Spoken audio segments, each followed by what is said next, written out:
বুনু এলে যেন একটা আলাদাই আনন্দ। নমস্কার বন্ধুরা, আমি অর্পিতা আমার আর একটা নতুন মিনি ব্লগে আপনাদের সকলকে জানাই স্বাগত। মহালয়ার আগের দিন বুনু আসায় কিছু বাজি নিয়ে এসেছিলাম, সেটাই আমরা রাত 12টায় সেলিব্রেট করি। আর তারপরে এই যে দেখো ভোর 4:45টায় উঠে গেছিলাম, চারিদিকটা কত সুন্দর লাগছে। মহালয়া হচ্ছে কত সুন্দর চারিদিকে মহালয়ার গান বাজছিল, বাজি ফাটছিল, ভীষণ ভালো লাগছিল। আর তারপরে এই যে ঠাকুরদাদার ঘরে বসে মহালয়া দেখি, আর তারপরেই দেখি বৃষ্টি শুরু হয়ে গেছে।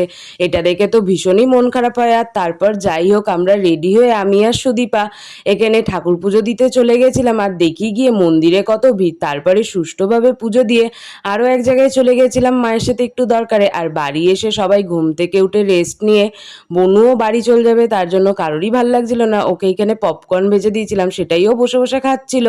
আর এই যে দেন ও এখানে রেডি হয়ে গেছিলো, ওকে বাড়িও দিয়ে আসি। আজ এই অবধি, সবাই ভালো থাকবেন, সুস্থ থাকবেন, টাটা।